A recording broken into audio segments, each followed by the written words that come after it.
Hello, we have a 2 handicap game played on Foxxy against a 5 down player, and black started pretty well, but all of a sudden there were a bunch of stones that were captured in a snapback, and this could have been avoided. And now white can also push through at k8 and capture a few more stones. So the last move black played was supposed to be a turn or a connection like this to keep the bottom stone safe, but just turn here because this is where white wants to push and cut. And I think the game is still okay for black because the group in the top seems to be a little bit in danger for white. Okay, white can try moves like a block or come out towards the center, but it's still very thin.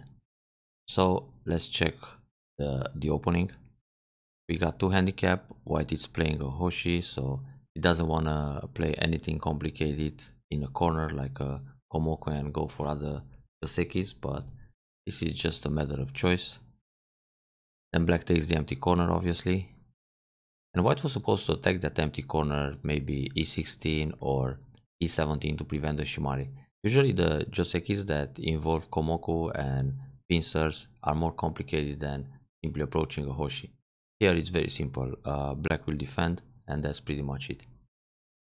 So obviously white is playing a teaching style, not too sophisticated at first. Then he approaches another corner and extends back. This is a very peaceful opening by white.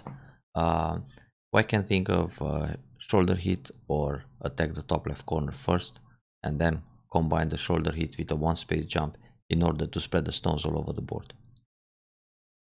So we have a basic Fuseki with this extension on the right, and black approaches O3. This is very good directional play.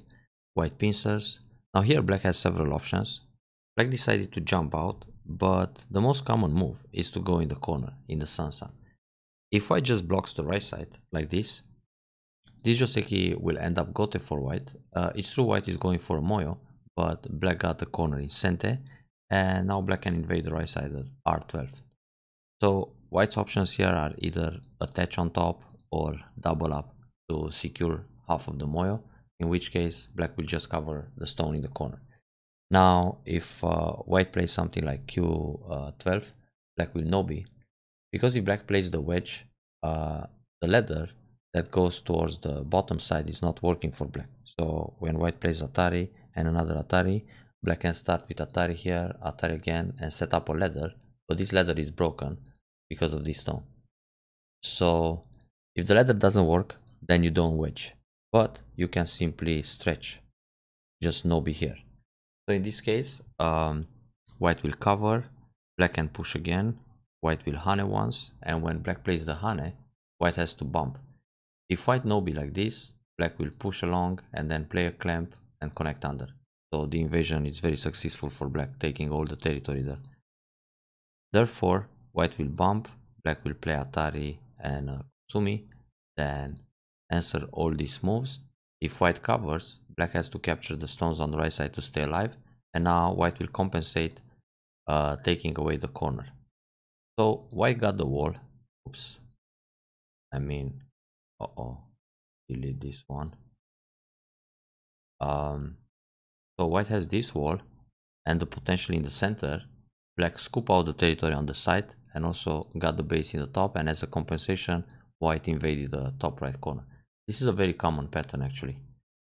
So it's okay for black to invade the corner at R3, because even after white is setting up the Moyo, black still has the invasion at R12. So the Moyo is not going to be that large. And later on, black can invade K3 or pincer H3. Alright. But this is a fine option too.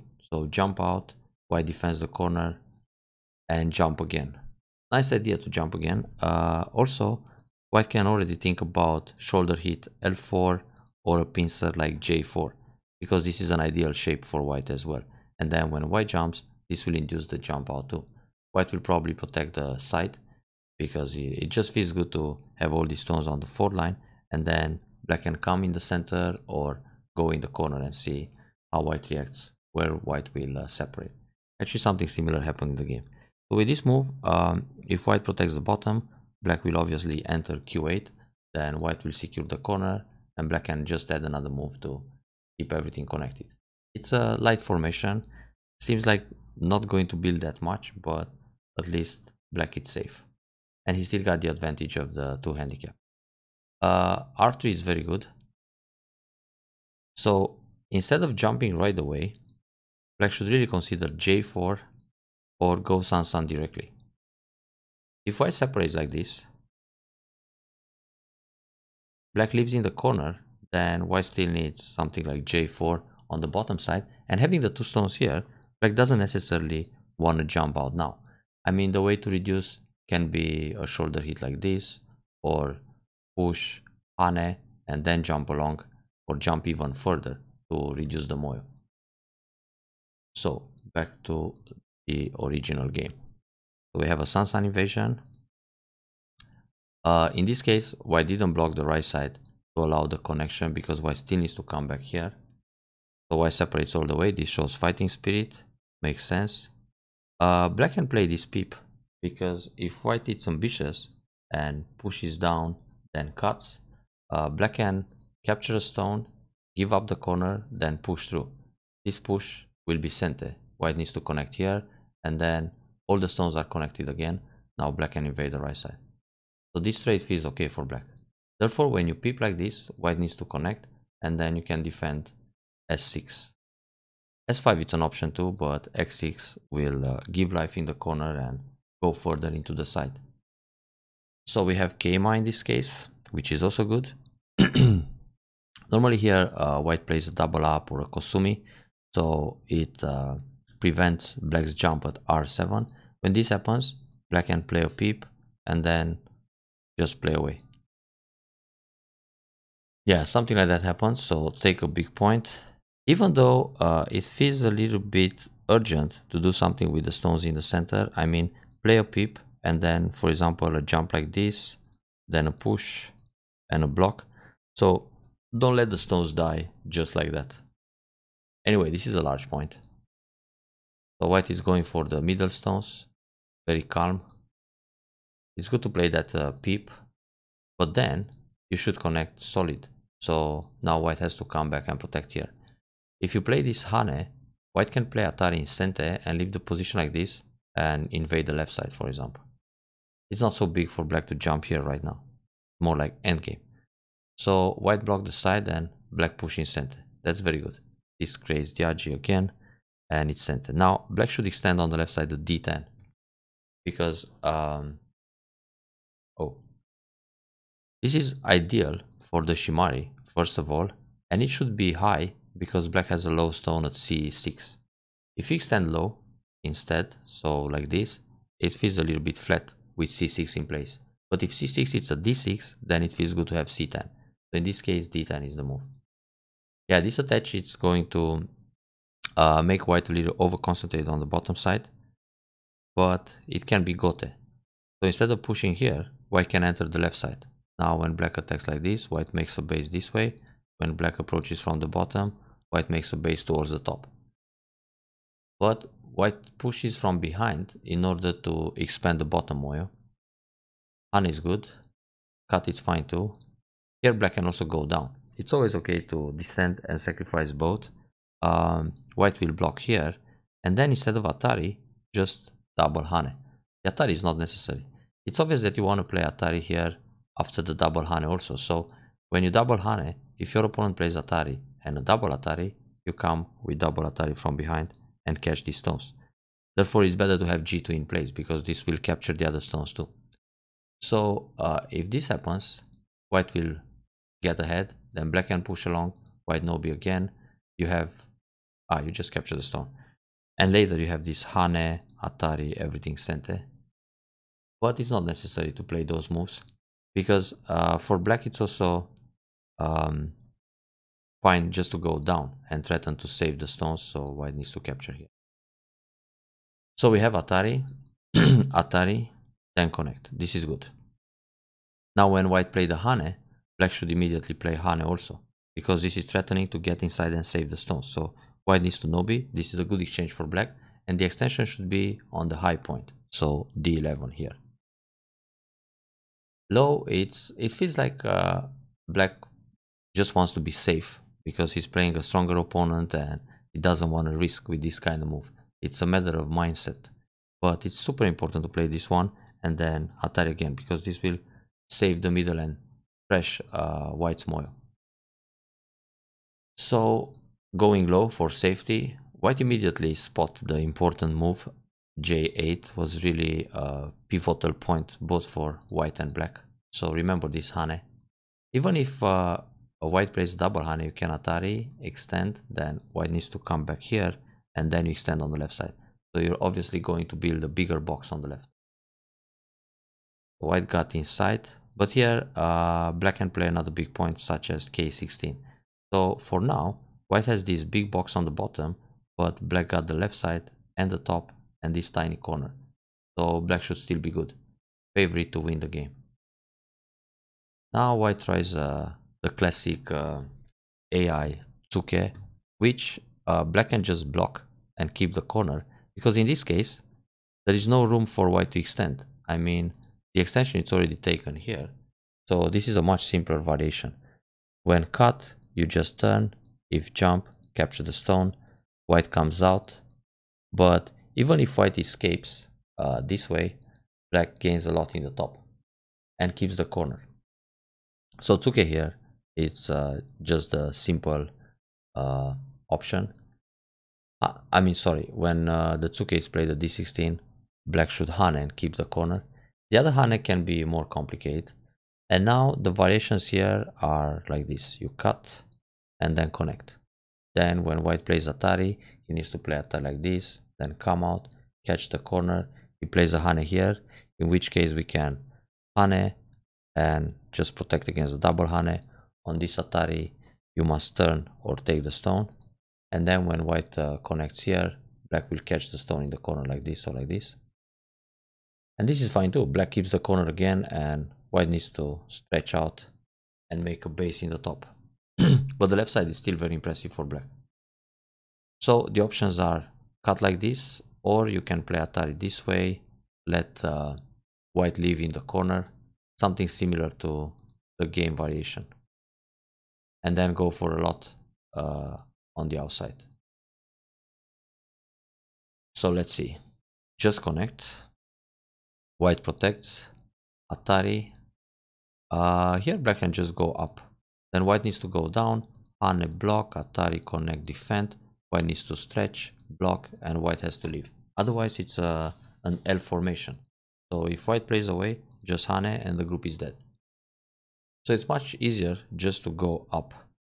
Because if white plays other moves, for example hane and connect, then you have the hane in the corner and this will take away white's space rapidly and the group dies. So this Atari helps white a little bit, and now black can go down. This is more pressure on the group. Oh, that's really dangerous for white actually. So when white plays here, black can hane and protect. Now white needs to hane here, then play another hane and go down. If white doesn't play the hane on the first line, or for example play this, Atari, Atari again, and then stretch, white is really in trouble.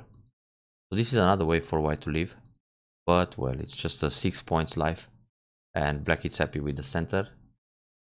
But the reason white needs to play something like f19 or g17 is because when white goes down here, black has this Tetsuji and cut, which kills the corner, or connect under, and it kills the corner again. So black could attack this corner more severe by going down to f18. Now this way white can leave, but it's still painful.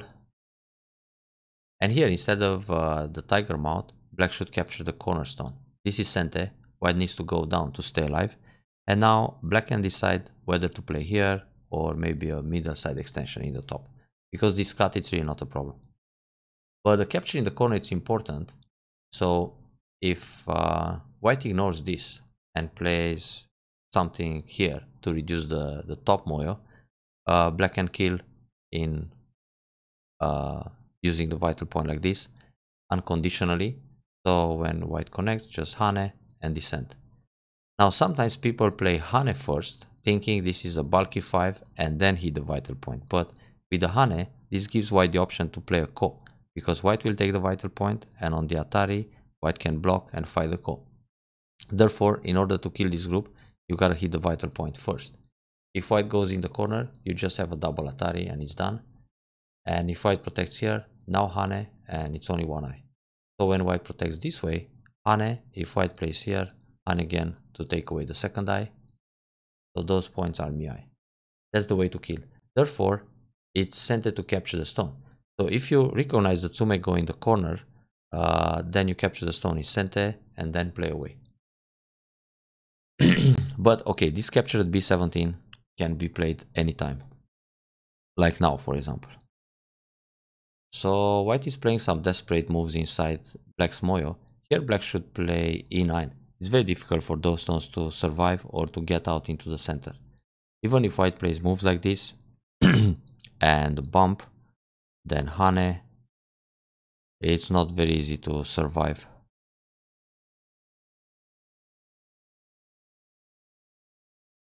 Well, this can lead to a ko. Let's avoid a ko and kill unconditionally. So let's just cut. Yeah, this will die.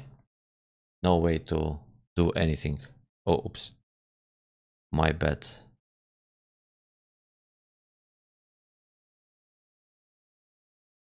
Ah, but in fact, black can connect here. Yeah. This is also dead. So on the push and cut, black can cut back. And squeeze. And then go down and catch the 3 stones. Yeah, this is terrible for white. So Kosumi is threatening to kill also, but leaves a way out for black for white into the center. Now it looks okay for now, but later the snapback is coming. This was fine. Black can cut first to see whether white will Atari and go for the capture, or if white resists playing under. But in this case, white will probably take the 2 stones, but this gives black a Keima, threatening to save them, and then Hane, Atari in Sente, and now another move in the center to go for the top kill. But in fact, for black it's good enough to keep all this left side, and the box is bigger than the bottom, and even in the top, if there are just some tiny territories, black should be good. So let's see. Keima. White found a way to come out in this fight impressively.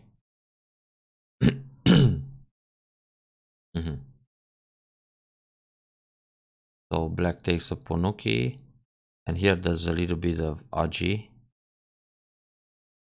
Tuck, tuck, tuck, tuck. Here black should hit the vital point. If white cuts, you just sacrifice 2 stones, like this, and then protect. And now it's finished. All those stones in the middle are dead, and it's okay to give up 2 stones to kill the rest of the board. This looks okay too. Now the vital point. Yeah, and now it's dangerous. Black should connect. Don't give up those stones in a snapback. Tuck, tuck, tuck, tuck. No way out. Ouch. This cut was good. And now white was supposed to capture the stones. Because what happens, when white plays away, black can actually stretch. Because now, when white blocks here, black will turn and everything dies on the left side. And if white blocks this way, black can turn, and on the block here, black will capture faster. So this is a good way for black to come back.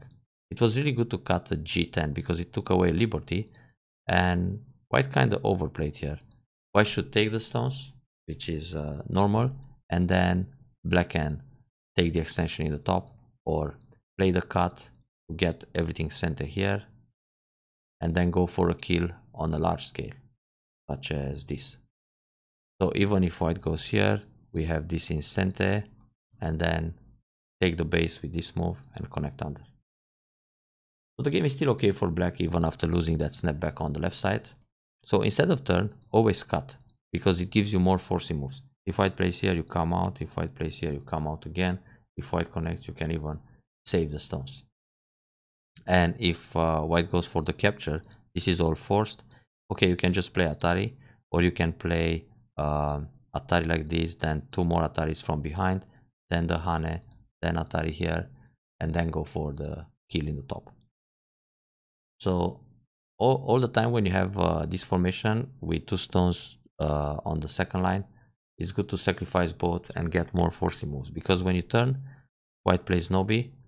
White went back there, but after Nobi, when you cut, he's not going to play like this and give you more forcing moves, but just capture the stone in a ladder. Yeah, white knew about the Agi on the left side, so he fixed it. But black is still looking good. Actually, black should cut here and take the stone, because when white comes out, black will kill the 2 stones, and that's a lot of profit on the right. So we have Kosumi, jump, that's good. And then black didn't pay attention. Black should just turn. So now I'm not sure how the game looks. Probably black is still good. So let's see. Let's say white captures a few stones here, otherwise black will connect them. For black it's sent to connect the 2 stones like this, because he can come out at G2. Therefore white will capture. Then it's sent to capture this stone. White has to go down. And then obviously it's very big to surround the top group. Not so easy for white to live here, in fact. Yeah, the group seems to be in a lot of trouble.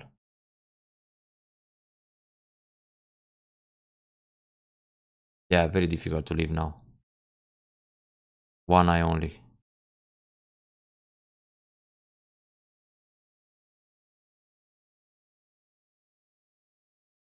Yeah, it's done. It's dead in Gote like that. So black can actually win this game. Alright, lots of interesting tactics to check this game, but should really pay attention in these close fights. Where to connect and how to go out, and watch out for liberties. So enjoy the review.